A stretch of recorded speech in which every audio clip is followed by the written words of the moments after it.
Salut à tous et bienvenue sur AviExpress. Alors si vous faites partie de mes abonnés, et je vous invite à me rejoindre si c'est pas le cas, vous avez sûrement remarqué que la chaise de gaming que j'utilise le plus, celle qu'on voit dans absolument toutes mes vidéos, c'est la Need for Speed Pro de chez Maxnomic. Ça fait maintenant 2 ans que je l'utilise à raison de 7-8 heures par jour et comme vous pouvez le voir, elle n'a pas bougé d'un pouce. La qualité du simili-cuir, la qualité de l'assise, du rembourrage, de la densité de matière est absolument irréprochable. Elle est ultra confortable et pourtant j'ai décidé de lui faire une infidélité. Et je me suis pas trop éloigné comme vous pouvez le voir. On reste chez Maxnomic avec le test aujourd'hui de la Leader Executive Edition. La base esthétique reste la même. Alors je l'aime beaucoup, donc du coup on ne change pas une équipe qui gagne, mais il y a quand même une certaine différence, notamment au niveau du revêtement. Vous pouvez voir qu'on a un simili-cuir intégral ici sur la Need for Speed Pro. Là, on est passé à un simili Alcantara sur la version Leader Edition. Un revêtement en daim qui sera beaucoup plus sympa pendant les chaudes journées d'été, comme c'est le cas en ce moment. J'espère que ça se voit pas trop face caméra, mais c'est vrai qu'en ce moment, niveau chaleur, on est clairement bien loti, notamment dans le sud de la France.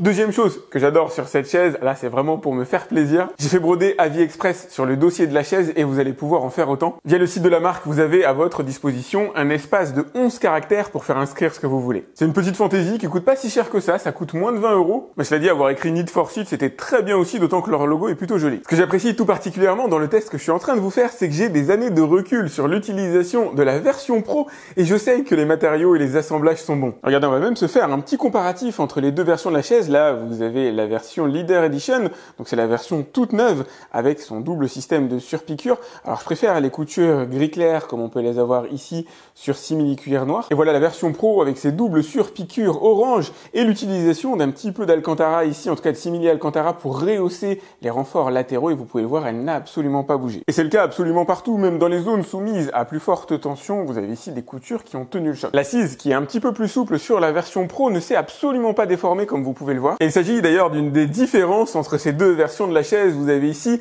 une assise, un accueil un petit peu plus rigoureux sur la version Leader Edition qui conviendra notamment à des gabarits peut-être un peu plus forts que le mien, là où sur cette génération-là, on a une assise beaucoup plus souple, on a une mousse probablement de moindre densité. Enfin je dis ça, mais la version Pro a quand même 2 ans, donc j'ai eu le temps de l'assouplir par rapport à celle-là qui est totalement neuve. Mais ça se ressent quand même, regardez, si j'exerce la même pression sur les deux chaises, on peut voir que j'ai beaucoup plus de facilité à déformer la version Pro que vous avez ici que la version Leader. Je profite d'avoir les deux chaises sous la main pour jouer un petit peu au jeu des différences. Vous avez une innovation technologique qui a été portée sur la Leader Edition au niveau du dossier. Les anciennes générations bénéficiaient d'un coussin en guise de soutien lombaire et maintenant ça a été intégré à l'intérieur du dossier. Pour bomber ou non le dossier, vous allez tourner la petite molette que vous avez juste ici. Alors à la caméra, c'est assez difficile de rendre la chose visible. Concentrez-vous sur cette zone-là, je vais essayer de vous faire un passage en accéléré. Si j'ai bien réalisé le cadrage de ma vidéo, vous avez dû vous apercevoir que la courbure du dossier ici a changé. Elle est maintenant plus bombée pour venir épouser les reins, en tout cas les soutenir un petit peu mieux, chose qui existait sur l'ancienne génération via le coussin que vous avez ici, mais en nettement moins pratique, les coussins ayant tendance à tomber. Vous pouvez voir d'ailleurs un petit reflet brillant ici sur la chaise. J'ai essayé de le fixer avec des scratchs, mais qui n'étaient pas de très bonne qualité, donc du coup j'ai abîmé le dossier. Là c'est beaucoup plus pratique, c'est totalement intégré à l'intérieur du dossier. Ce que j'aurais aimé comme innovation supplémentaire, c'est pouvoir faire varier la hauteur en plus de faire varier la courbure que vous pouvez avoir au niveau du soutien des reins. Au niveau du soutien de la nuque, le système n'a pas changé. Vous avez toujours un petit coussin qui va vous donner 5 à 10 cm de battement pour l'adapter à votre morphologie. C'est le même coussin qu'on avait sur la précédente génération, à ceci près qu'on était sur du bicolore avant. La Leader Edition garde donc les fondamentaux qui font que j'ai choisi Maxnomic comme chaise d'utilisation au quotidien, tout en ajoutant quelques éléments qui la rendent encore plus premium, des éléments de design, comme vous pouvez le voir, la présence d'Alcantara au centre, qui est agréable quand il commence à faire un petit peu chaud, un peu plus agréable en tout cas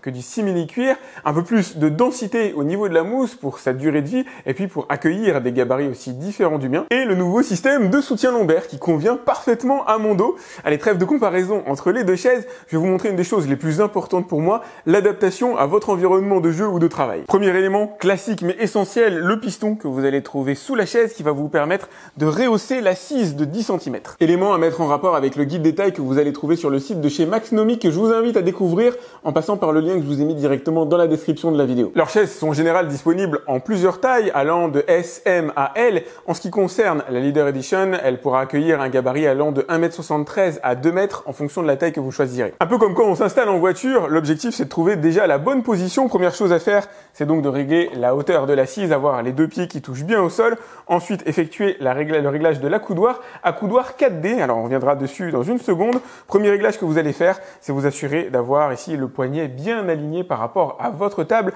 pour éviter le développement de troubles musculo-squelettiques à l'intérieur du poignet. Comme je suis droitier, je vais plutôt filmer sous cet angle-là. L'objectif, c'est d'éviter d'avoir le poignet cassé, une mauvaise position qui, au bout d'un moment, finira par faire mal.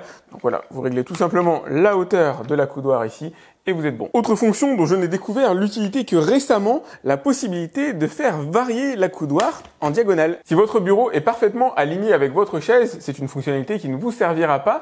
Mais en ce qui me concerne, là où je tourne mes vidéos, le bureau est sensiblement incliné en diagonale par rapport à la chaise et ça m'est devenu bien pratique. Autre fonction qui m'est très utile, le rapprochement des accoudoirs du corps. Donc vous avez deux boutons voilà, situés de part et d'autre de l'accoudoir sur lesquels vous allez appuyer pour pouvoir les rapprocher ou les éloigner en fonction de votre gabarit. Moi j'ai un corps plutôt fin et pour éviter d'avoir les bras systématiquement écartés comme ça, je peux rapprocher les deux accoudoirs et j'ai une position déjà un peu plus naturelle. Dernière dimension et pas des moindres puisqu'elle va aussi améliorer la position de votre poignet par rapport à la souris, par rapport à votre bureau, la possibilité d'avancer ou de reculer l'accoudoir. Et enfin, dernier goodies, signé Max Nomic, en tout cas je l'ai jamais vu ailleurs, l'empreinte de main que vous avez ici sur le bout de l'accoudoir qui permet d'adopter une position relax. Ce qui est un peu dommage dans ce goodies, c'est qu'en position assise, il oblige à positionner le bras franchement vers l'arrière pour pouvoir l'utiliser.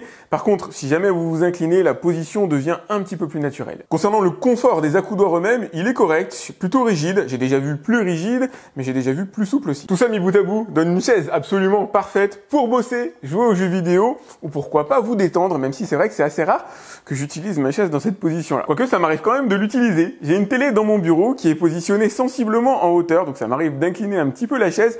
Alors pas totalement comme je vous l'ai montré juste avant. Vous avez un système de balancier que vous allez pouvoir bloquer si vous le souhaitez. Il y a une manette qui est située au niveau de l'assise et vous allez pouvoir aussi régler l'intensité du retour de force à l'intérieur de ce balancier via la grosse molette que vous voyez ici au centre de l'image. Ça c'est utile pour adapter la réponse de la chaise en fonction de votre poids. Bon, sur ce, je vous laisse. Je vais devoir aller fraguer un de mes neveux qui commence à sérieusement me dominer sur CSGO et ça va pas le faire du tout. Ah si, un dernier petit conseil, puisqu'on est dans l'univers du positionnement par rapport, alors pour le coup, à un ordinateur portable, pensez à investir dans un petit système qui surélève l'écran. Ça vous permettra d'éviter d'avoir la tête systématiquement inclinée vers le bas. Conseil valable uniquement pour les ordinateurs portables. Si vous avez un écran fixe, forcément, a priori, vous pouvez le régler en hauteur, en tout cas j'espère. Quel que soit le modèle que vous choisirez, il s'agit d'un investissement, mais d'un investissement sûr en matière de confort, en matière de qualité des matériaux. Voilà, Max Nomic, c'est une marque qui m'a clairement convaincu et que je vous recommande chaudement. Je vous ai mis le lien pour aller voir le prix des deux chaises directement dans la description. Pensez à liker cette vidéo, c'est important pour moi. N'hésitez pas à vous abonner à ma chaîne et à me laisser un message. Si vous avez des questions concernant ces chaises, vous pouvez me les laisser directement dans les commentaires de la vidéo YouTube. J'essaie de répondre à tous mes abonnés. Et moi, je vous dis à très vite pour un autre test sur AviExpress. Salut! J'aurais dû dire sur AviExpress.